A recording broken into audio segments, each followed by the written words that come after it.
নেতাজি সুভাষচন্দ্র বসুর জন্মদিন, যার হাত ধরে আমাদের দেশে জেগেছে জাতীয়তাবাদের শিহরণ, যার হাত ধরে ভারত মাতা গর্বিত হয়েছে বারবার, যার জন্য আমরা আজ দেখছি স্বাধীনতার প্রস্ফুটিত পূর্ণাঙ্গ আলো।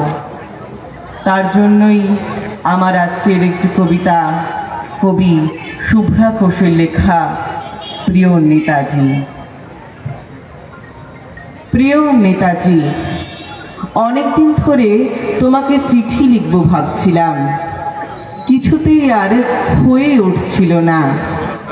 আজ কোনো একটা ঘটনার নিরিখে তোমাকে চিঠি লিখতে বসলাম। ছেলেবেলায় আমাদের দোতলার ড্রয়িং রুমে তোমার ছবি, জন্মদিনে পেতাম বই, সেখানেও তুমি। বাবার গল্পে তোমারই বীরত্ব, দেখতে দেখতে শুনতে শুনতে ক্রমে আমিও তোমার ভক্ত। বাবা বলতেন ইন্ডিয়ার আরেকজন নেতাজির দরকার ছিল, মা গাইতেন বীর সুভাষের মহান দেশ। দাদু বলতেন ছেলেটাকে ওরা শেষ করে দিল। ঠাম্মার চোখে তখন আঁচলের খুঁট।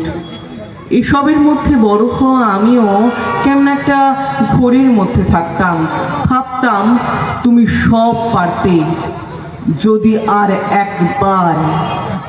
একবার আমাদের মধ্যে তোমাকে পেতাম। আজ উত্তর 40-এও আমার একই ঘোর, তুমিই পারতে। কেননা দেশের মাটিতে দেশপ্রেমের মতো জোরালো একটা ঝাঁকুনি দেবার ক্ষমতা তখন আর কারোর ছিল না। এখনো আছে কি?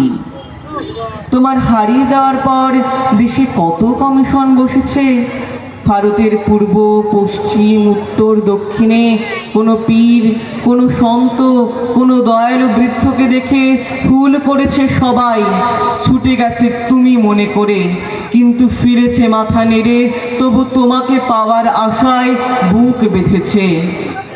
তুমি তো বসুবাড়ির নও, সারা ভারতবর্ষের মণিকোঠার হীরক, যার আলোর শুদ্ধতা কালোকে সাদা করতে পারে। এই বিশ্বাসে ভর করে সবাই ভেবেছিল তুমি আসবেই, কিন্তু এলে না। কেটে গেল অনেকগুলো বছর, পেরিয়ে এলাম জীবনের অনেকগুলি খোঁজে।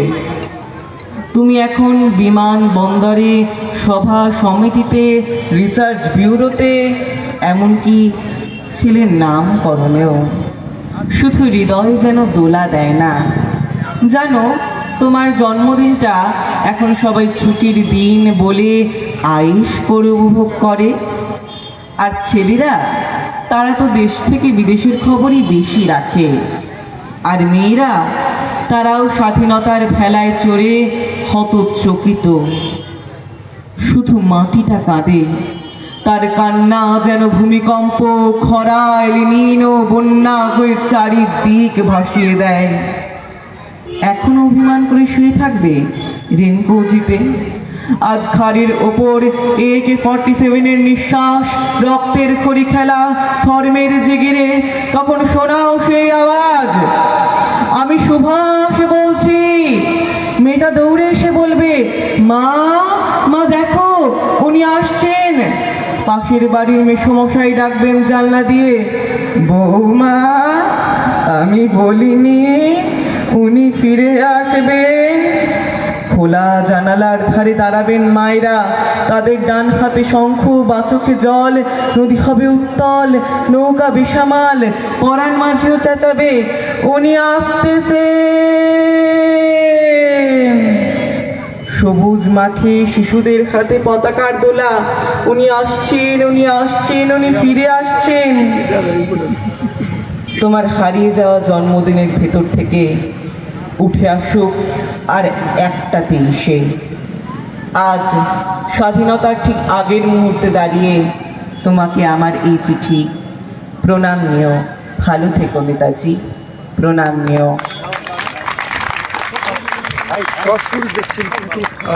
অনেক অনেক শুভেচ্ছা, ভালোবাসা। শ্রেয়ান আচার্য তিনি কিন্তু শ্রেয়ান আচার্যকে সত্যি খুব সুন্দর আবৃত্তি করেছেন আজকের দিনের প্রাসঙ্গিক আবৃত্তি। ধন্যবাদ জানাবো আমাদের সকলের পক্ষ থেকে। ও আরো আরো অনেক বড় মানুষ হোক, ভালো মানুষ হোক, সমাজের বুকে সুপ্রতিষ্ঠিত হোক, ভারতবর্ষের বুকে নাম অর্জন করুক, এই আশাই রাখবো। আজকের এই মঞ্চ থেকে এই আশীর্বাদই করবো ওকে। ভালো থাকবে ভাই। আমি আমাদের মাঝে